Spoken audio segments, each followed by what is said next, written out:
Okay, so you know the reverse repo we've all been, talking about and everything? Well, I just found some depressing news. This bottom blue graph here is the repo, reverse repo from the New York Fed.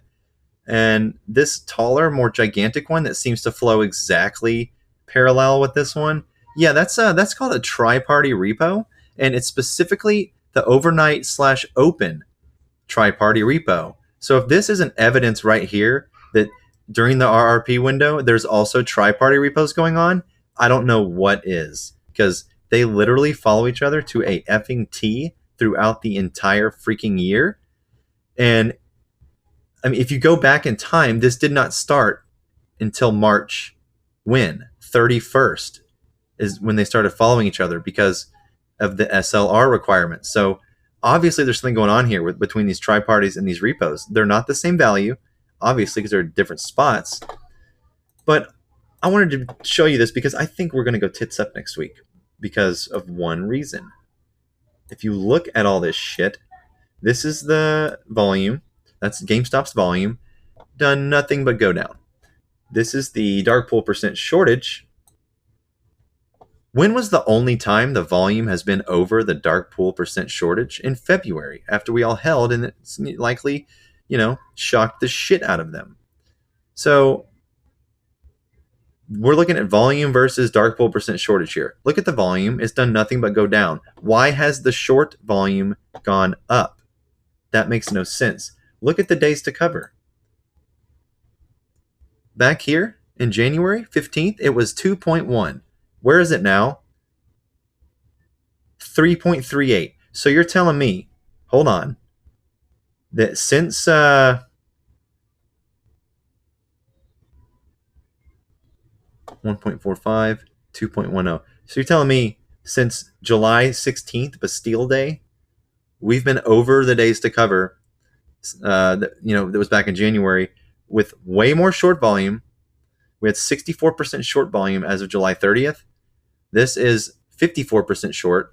Right here, when we blew, we actually got above the dark pool percentage right here. I mean, that's the only time this year that's happened as far as an exchange reporting date. So naturally, if you add in the put call ratio now, and you add in the put call volume ratio, what do you notice?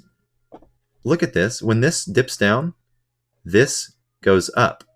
So did they take shares out of the dark pool and stuff them into puts and calls way out of the money, and then did it again here, on June 30th? It would have been the period right before Bastille Day hype. This would have been the period right before DFV exercises call hype. This would have been the just natural FOMO hype.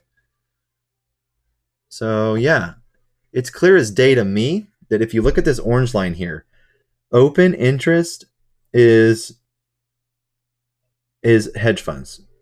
Open volume or ratio volume is retail, as far as I understand. So look at this. Everything basically it's been all like a cluster. Now it's like in order. We have put call interest above days to cover, above the volume, above retail call volume. That to me, and by the way, with dark pools towering over everything else, this to me, this has been a blanket. This dark pool shit has been a blanket, and as soon as they take off this blanket, this shit's gonna go crazy. I am 100% confident in this shit. Oh, let's add the closing price.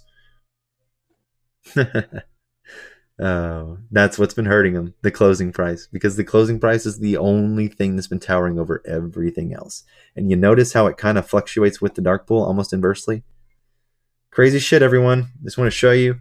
This model's not done yet, but I feel like this is more than enough to make me confirm my own thoughts of we're going to go do somewhere next week. Now, am I saying we're going to squeeze next week? No. Am I saying we're going to go up 400%? No. I'm saying we're going to have a nice week next week. I am almost certain. And if I'm wrong, hey, screw it. A lot of you wanted me to go to one extreme or the other, so I'm doing that right now. We're going somewhere next week. I just said it.